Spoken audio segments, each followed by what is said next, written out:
ये दिल्ली, लखनऊ, बनारस, गुजरात के लोग आते हैं, सब काम करके चले जाते हैं और 60% कमीशन लेते हैं बिजली में। इतना दिन फैसला आए हो गया के पारासरन ट्रस्ट के अध्यक्ष हो गए और रंजन गोगोई राज्यसभा में चले गए, लेकिन राम जन्मभूमि के दर्शन का मार्ग और उसकी दुश्वारियां आज भी वैसी ही हैं। ये इनके अफसर योगी आदित्यनाथ जी को कहीं का नहीं छोड़े।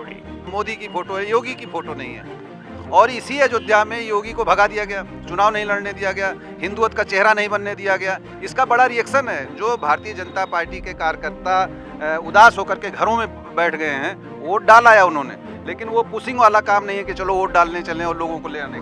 खुशी कम हो गई है। खुशी कम हो गई है और एक प्रत्याशी के प्रति भी, और जो योगी का यहाँ से जाना का रिएक्शन था वो असर कर वो मान लिया जनता ने कि इनको विदाई है।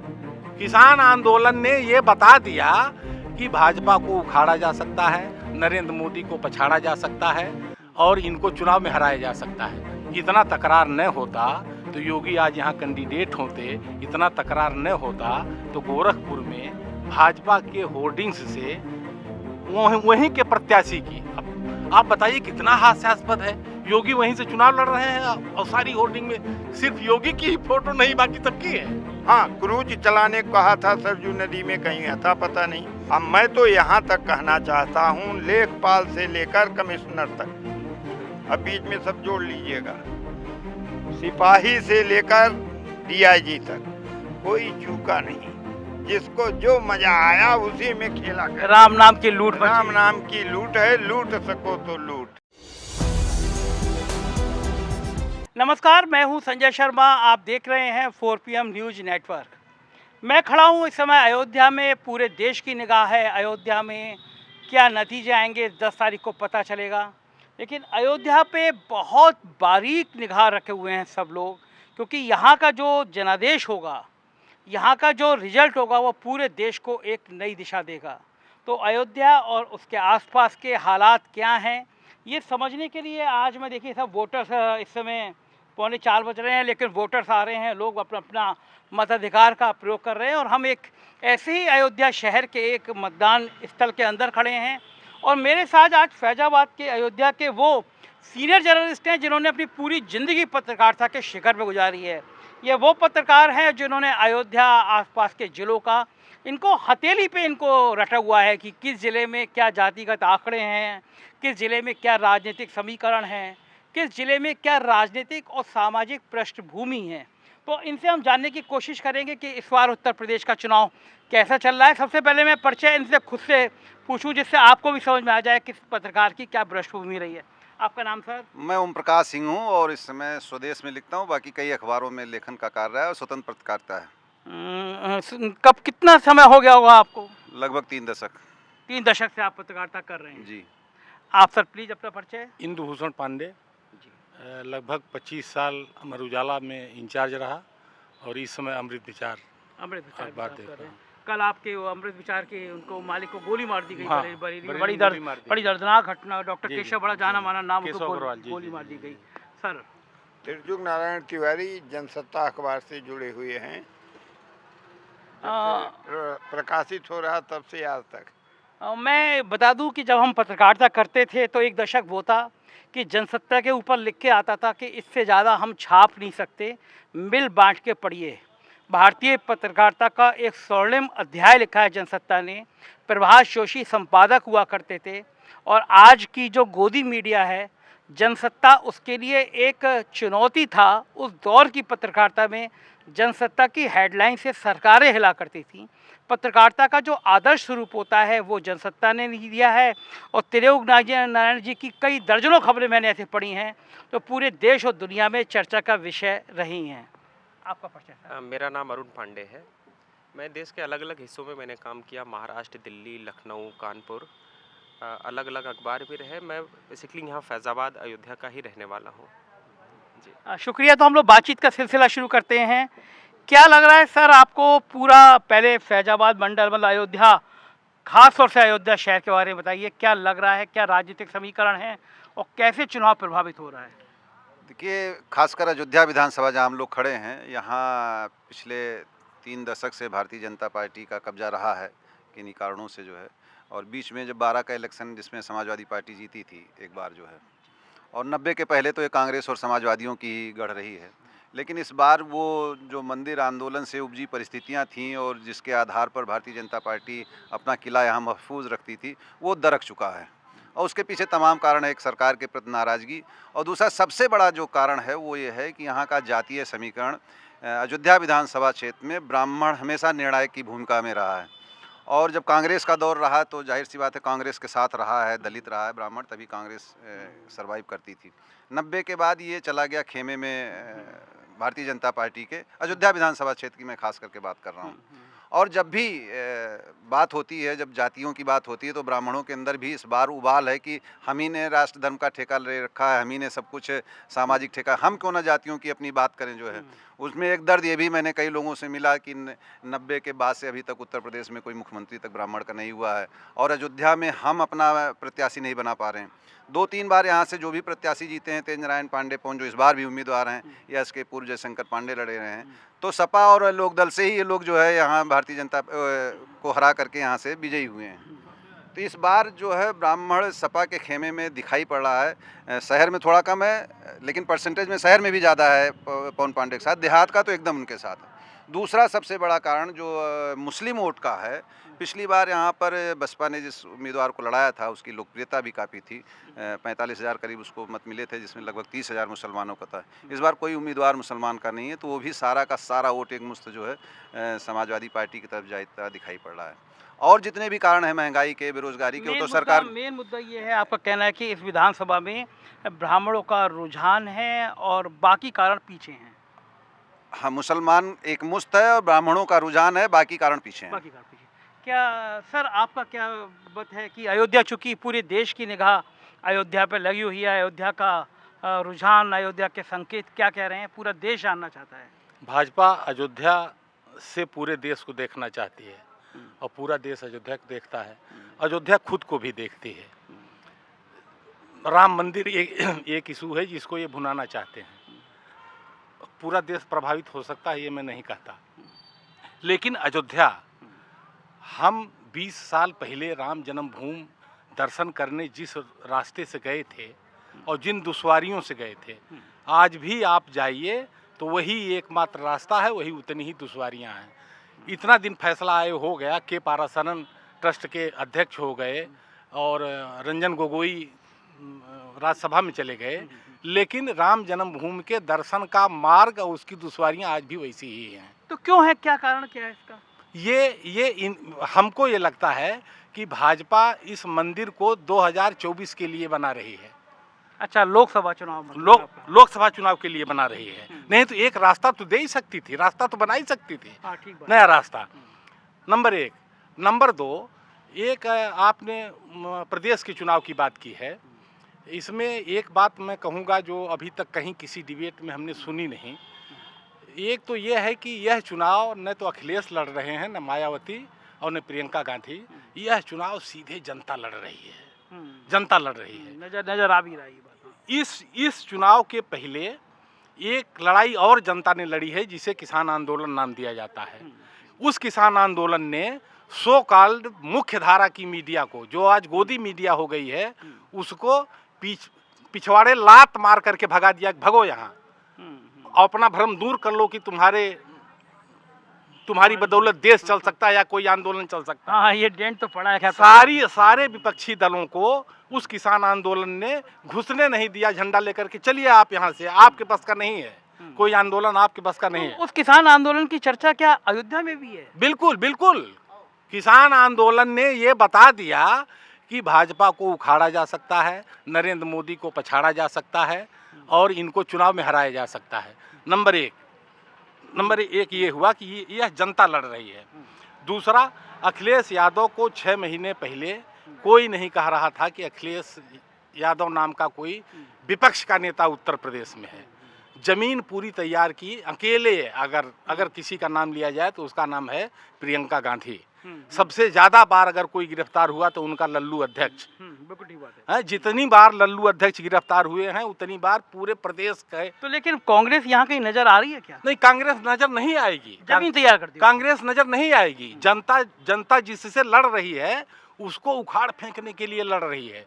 अब उसी जमीन का लाभ फायदा ले लिया है। फायदा ले लिया अखिलेश बिल्कुल यादव। बिल्कुल, मैं आता हूँ अभी दोबारा। तिलक जी, आपकी रिपोर्ट तो पूरा देश और पूरी दुनिया ने पढ़ी है। पत्रकारिता में आप एक स्तंभ रहे हैं और एक ज़माने में फैजाबाद में आपकी खबरें जो थी पूरे देश में तहलका मचाती थी। क्या लग रहा है इस बार, क्या संकेत निकल रहे हैं? पूरा देश की निगाह अयोध्या पे है, तो क्या लग रहा है आपको कि अयोध्या क्या संकेत और क्या संदेश देने वाली है? हम आपको अयोध्या पर ही केंद्रित करना चाहते हैं। अयोध्या में ब्यूरोक्रेसी और मीडिया ने मिल के उत्तर प्रदेश की जो सरकार है, योगी आदित्यनाथ जी की सरकार है, इसको किनारे लगा दिया। ऐसे किनारे लगा दिया कि मीडिया वाले सिर्फ फर्जी खबर दिखाते थे। हम भी पत्रकार हैं, बिल्कुल सही बात है। बड़ा कष्ट होता था, जिसका कहीं दूर दूर तक अता पता नहीं। बोले सीता झील बनेगी, 5 साल गुजर गया, सीता झील कहाँ गई वो जाने।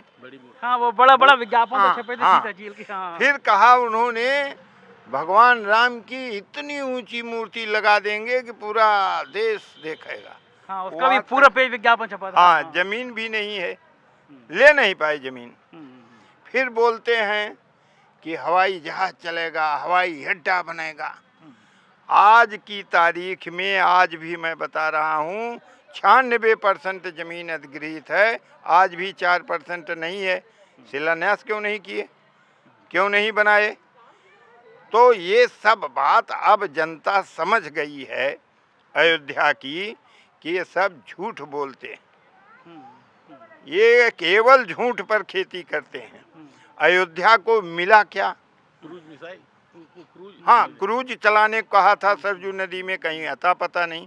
अयोध्या को इस साल में एक बार ये दीपोत्सव करते हैं। हाँ। उसका कहते हैं पूरे विश्व में ब्रांडिंग है, पूरे नाम हमने अयोध्या कर दिया। अयोध्या वासियों से जरा पूछिए कि वो तो बेचारे जो वहाँ के मजदूर हैं, वहाँ के आदमी हैं, वो तो हलने नहीं पाते। मुझे तो किसी ने ये बताया था कि दिए जलाने का ठेका भी जब लखनऊ का जिसको दिया वो शराब का एक व्यापारी है। हाँ बिल्कुल, सब काम बाहर से होता है। ये दिल्ली, लखनऊ, बनारस, गुजरात के लोग आते हैं, सब काम करके चले जाते हैं और 60% कमीशन लेते हैं बिजली में। तो ये सब भ्रष्टाचार की भेंट चढ़ गई। बोले 90 अयोध्या बनाएंगे, 1200 एकड़ में, 1 इंच जमीन नहीं, शिलान्यास नहीं। ये इनके अफसर योगी आदित्यनाथ जी को कहीं का नहीं छोड़े। अच्छा, आपने जो अफसरों की बात करी तो एक बड़ी चौंकाने वाली खबर आई थी कि अयोध्या में जो कलेक्टर तैनात थे, अनुज झा नाम था उनका, जो कमिश्नर थे MP अग्रवाल और जो पुलिस के अफसर थे, उन सब ने अपने पिताजी के नाम, ससुराल के नाम, सब ने जमीनें खरीदी यहाँ पे। सब ने खरीदी, यही ये बिजनेस किया। ये बोले नहीं, ये कौन सी गवर्नमेंट है, इनका क्या शासन था? अब मैं तो यहाँ तक कहना चाहता हूँ, लेखपाल से लेकर कमिश्नर तक, अब बीच में सब जोड़ लीजिएगा, सिपाही से लेकर DIG तक, कोई चूका नहीं। जिसको जो मजा आया उसी में खेला कर। राम नाम की लूट, राम नाम की लूट है, लूट सको तो लूट। तिरंगा जी, आपने तो पूरी जिंदगी पत्रकारिता में गुजारी है। जो मुख्यमंत्री की ब्रांड थी अयोध्या, जो हिंदुत्व की बात करते थे अयोध्या, वो ऐसी लुटती रही अयोध्या और मुख्यमंत्री बैठे देखते रहे। मुख्यमंत्री जी खुद कहते हैं कि हम 50 बार आए, हम कहते हैं आप 500 बार आइए। आप हवाई अड्डे पर उतरते थे, स्ट्रेट देखते थे। यहाँ के जनप्रतिनिधि, यहाँ के नेता, कोई कार्यकर्ता की बात तो छोड़िए, जनप्रतिनिधि शब्द प्रयोग कर रहा हूँ, वो बेचारे नमस्कार ऐसे कर सकते थे। कभी नहीं पूछा कि फलाने जी, अमुक जी क्या हाल है। तो यहाँ पत्रकारों से संवाद, पत्रकारों से अभी कोई संवाद नहीं।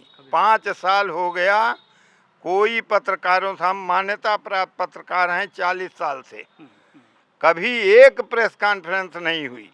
कहते हैं DD न्यूज और ANI न्यूज से आपको खबर दे दी जाएगी, घर बैठिए। हाँ आप सोइए घर। यही हम विज्ञप्ति, सरकारी विज्ञप्ति ये जारी होती है। शर्मा जी 5 साल इस राज्य में हम किसी प्रेस में गए ही नहीं।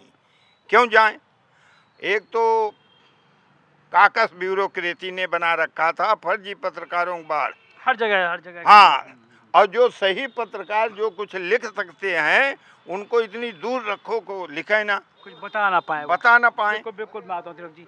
आप तो पूरी देश दुनिया में घूमते रहते हैं, लिखते रहते हैं। क्या सीन है अयोध्या में, क्या लग रहा है आपको? देखिए, अयोध्या को के चुनाव को मैं दो चश्मे से देख रहा हूँ, एक चिंता और एक उत्साह। जाहिर है चिंता सरकार पक्ष की पार्टी बीजेपी के लिए है और उत्साह समाजवादी पार्टी के लिए है।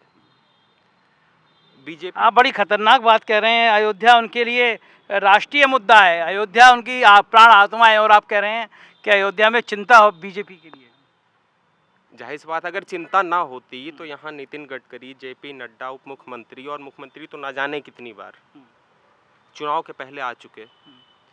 अखिलेश और समाजवादी पार्टी का आप देखिए कि कोई बड़ा नेता आप हमको बताइए। अखिलेश यादव ने रोड शो तो किया था। मैं आ रहा हूँ, मैं वहीं आ रहा हूँ। अखिलेश यादव ने खास अयोध्या में अपना रोड शो चुनाव प्रचार खत्म होने के महज कुछ घंटे पहले किया। तो क्या अखिलेश यादव भाव नहीं दे रहे ज़्यादा अयोध्या को? नहीं, भाव पूरा दे रहे हैं, वो भाव पूरा दे रहे हैं। अखिलेश यादव को पता है कि क्या स्थिति है।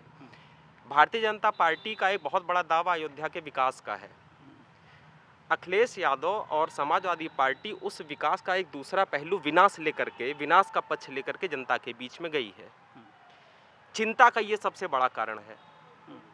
एक आम धारणा है कि व्यापारी वर्ग जो है भाजपा का बहुत समर्थक रहा है, वोटर रहा है, उसमें जो सेंध लगा रही है समाजवादी पार्टी, ये उनके लिए उत्साह है और बीजेपी के लिए ये चिंता का विषय है।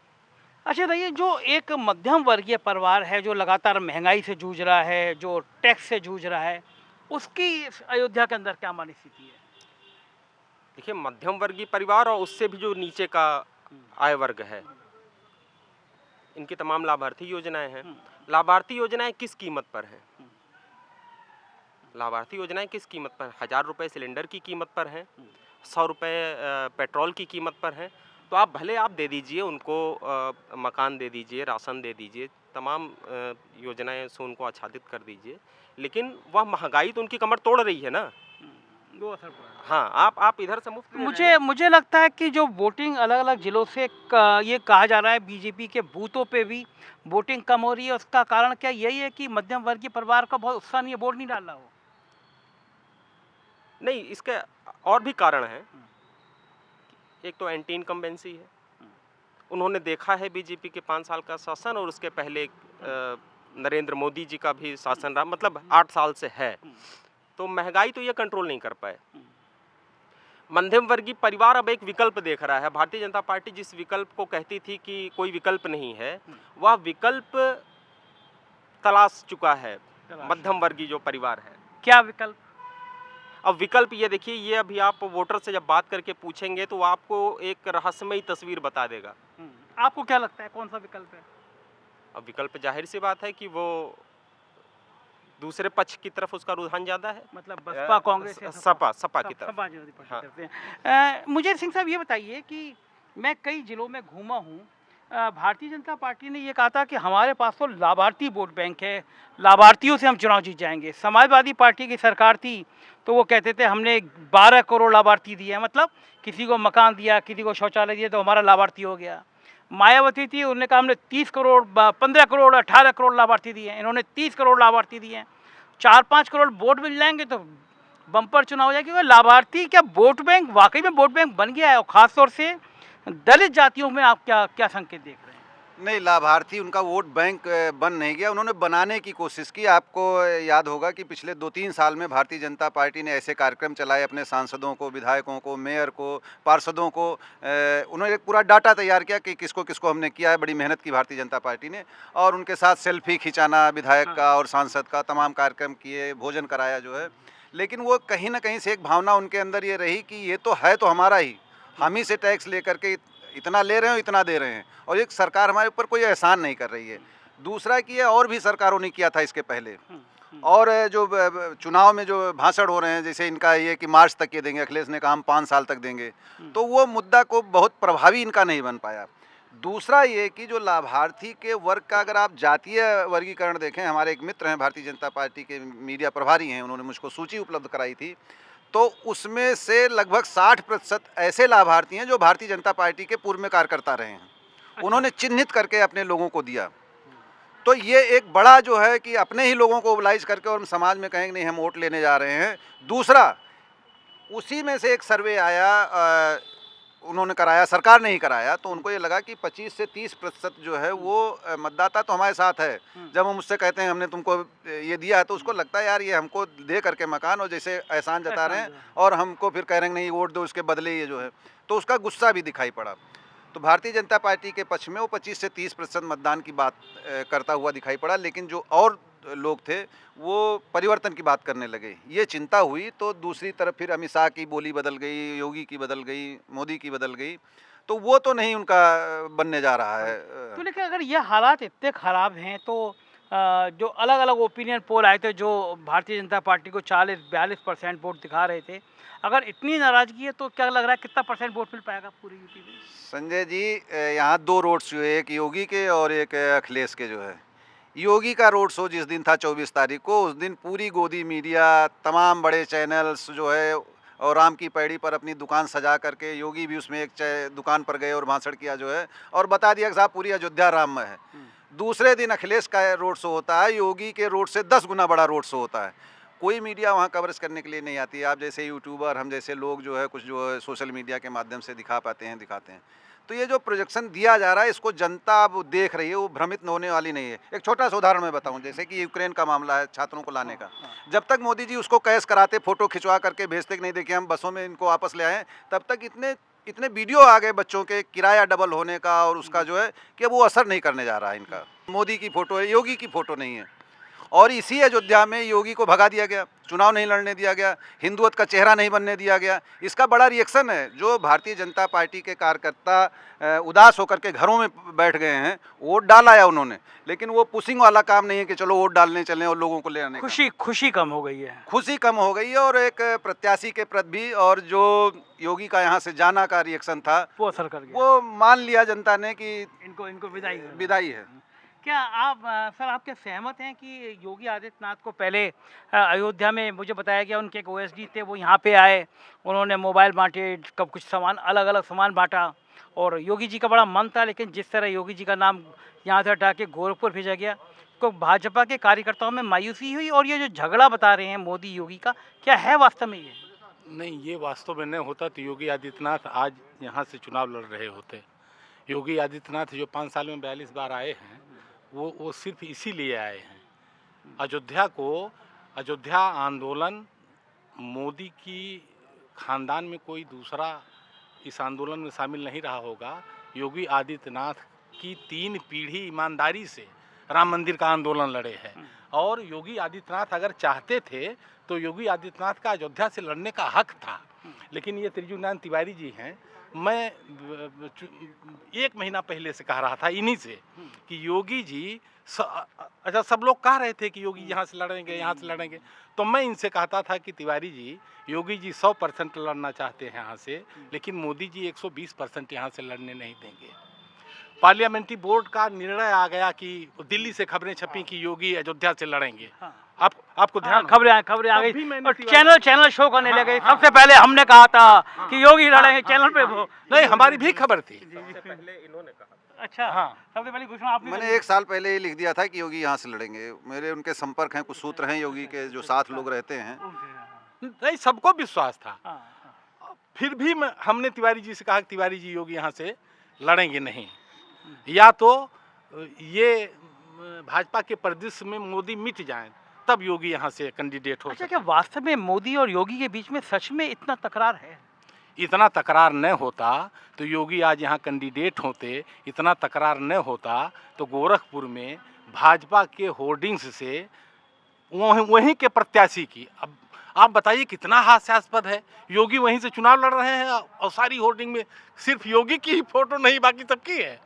तो अच्छा, योगी के बारे में कहा जाता है वो तो बड़े गुस्सैल हैं, फैसला ले लेते हैं, तो जब इतना बड़ा अपमान हो रहा है तो इतने अपमान के बाद भी खामोश क्यों हैं वो? हमको ये लगता है कि 10 तारीख को रिजल्ट क्या आने जा रहा है, सरकार किसकी बनने जा रही है, चीफ मिनिस्टर कौन होगा, इससे ज़्यादा इंटरेस्टेड इस देश के लिए और आपके चैनल के लिए भी ये होगा कि भाजपा की भावी दशा और दिशा क्या होने जा रही है। आरएसएस को ये तय करना पड़ेगा कि अगले चुनाव के लिए भाजपा का चुनाव चिन्ह कमल रहेगा या बुलडोजर। बहुत बड़ी बात कह रहे हैं त्रिलोक जी। मतलब शायद योगी आदित्यनाथ जी का संकेत ये है कि अगर कुछ ऐसा हुआ तो योगी जी अलग पार्टी बना के बुलडोजर चुनाव चिन्ह मांग लेंगे। संजय जी, योगी आदित्यनाथ जी यहाँ से चुनाव लड़ना चाहते थे।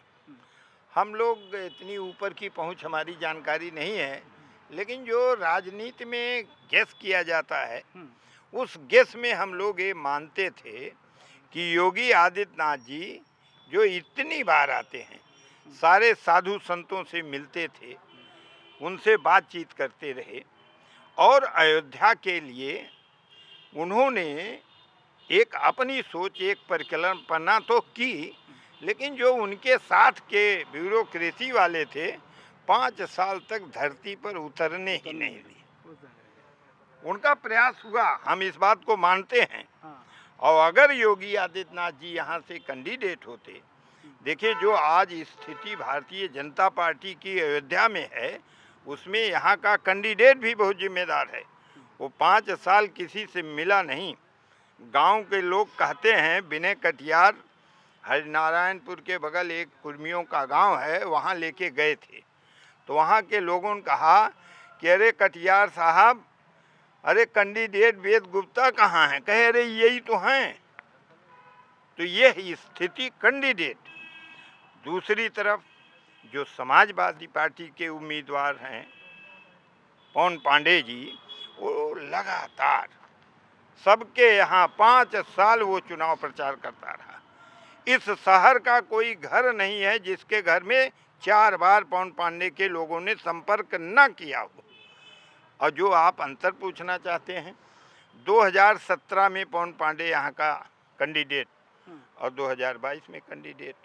हम ब्राह्मण के बारे में ज़्यादा नहीं बता पाएंगे, इतना बता पाएंगे कि जब 17 में पवन पांडे जाते थे तो ब्राह्मण लोग कहते थे डाल दो पर्चियाँ वही दरवाजा से, खिड़किया से, यानी इसकी पर्ची नहीं लेना चाहते थे। इस बार क्या हो रहा है, मेरे मोहल्ले में एक दिन गए थे तो सज्जनता कहिए, जो भी कहिए, हम भी उनके साथ चले गए।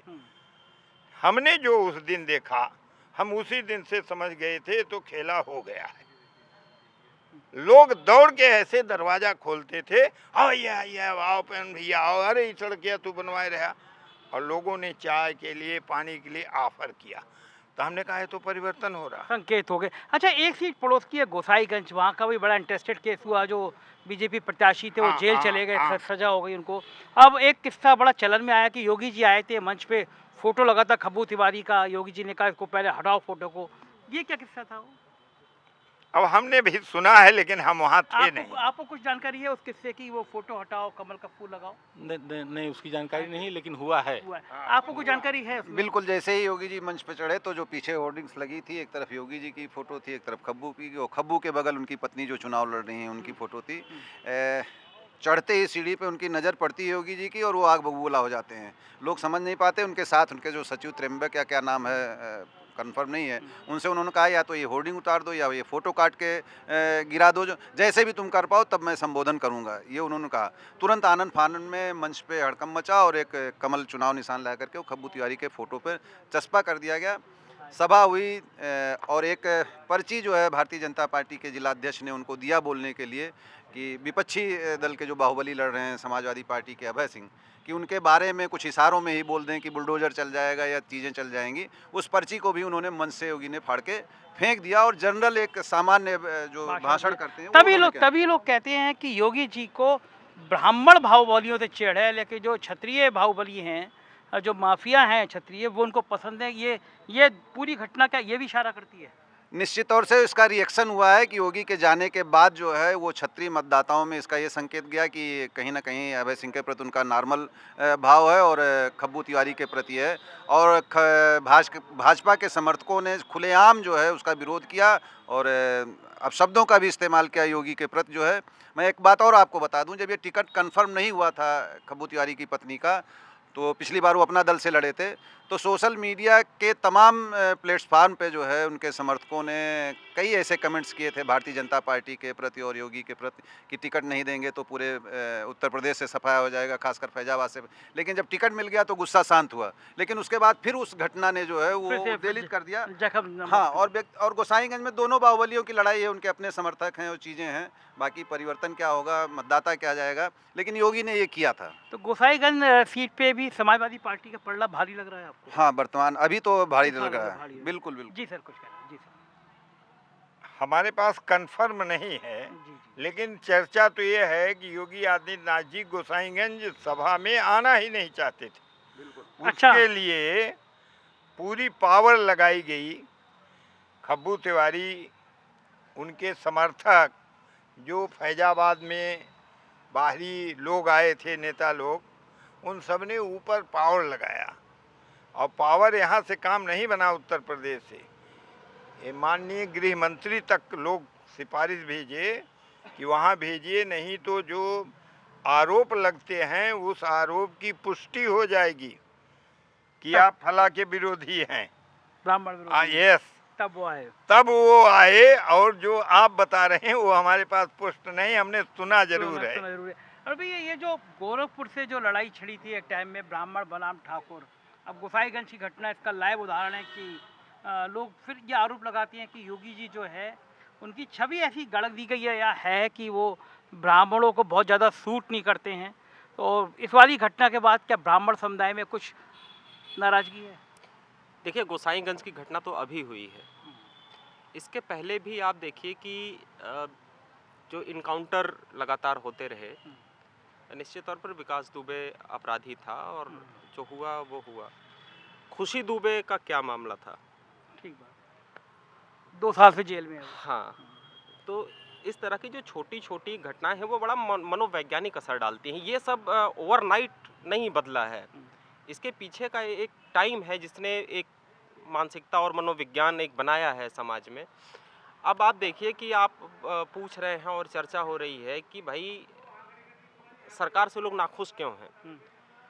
पिछला 2017 का चुनाव आप देखिए तो जनता ने इनको सीटें देने में और वोट देने में कहीं से कोई कमी नहीं की। इतना दे दिया कि अगर इनके 2-4 विधायक भाजपा का अगर चले भी जाते तो भी इनके पास इतनी संख्या थी कि आराम से ये सरकार चला ले जाते, राज्य में भी और केंद्र में भी। इनके जो कोर इशू थे, महंगाई, बेरोजगारी, ठीक है,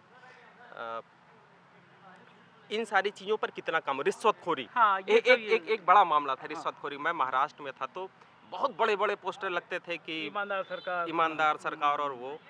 आप पता करिए इन कोर इश्यूज पर कितना सुधार हुआ है।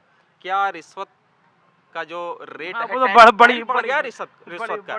महंगाई कहाँ कम हुई आप हमें बताइए, है ना? ये सब मुद्दे काम कर रहे हैं। रोजगार, आप पकौड़ा तलने को आप शामिल कर लीजिए रोजगार में। अब तो गोबर भी शामिल हो गया। गोबर भी शामिल। तो ये चीजें हैं जिन्होंने रातों रात नहीं बदला, ये पूरा सीन बदल गया। बिल्कुल ठीक है। तो ये थे फैजाबाद के जाने माने पत्रकार जिनसे मैं बातचीत कर रहा था। वहाँ आपको यकीन है, मुझे यकीन है कि आप ये समझ गए होंगे कि क्या मुद्दे थे। और लगभग सभी का मानना है कि नौकरशाही ने योगी आदित्यनाथ को बहुत पीछे धकेल दिया। और एक बात देखिए, ये वो पत्रकार हैं जो फैजाबाद, जो अयोध्या, जिन्होंने कार सेवकों पे गोली चलने से लेकर राम मंदिर की नींव बनने तक का पूरा सफ़र अपनी पत्रकारिता के दौरान में देखा है। तो फैजाबाद, अयोध्या की गलियां, मोहल्ले, संत, साधु समाज, ये सब इनके रग रग में बसे हुए हैं। ये जानते हैं कि किस साधु की क्या मंशा है, किस इंसान की क्या मंशा है।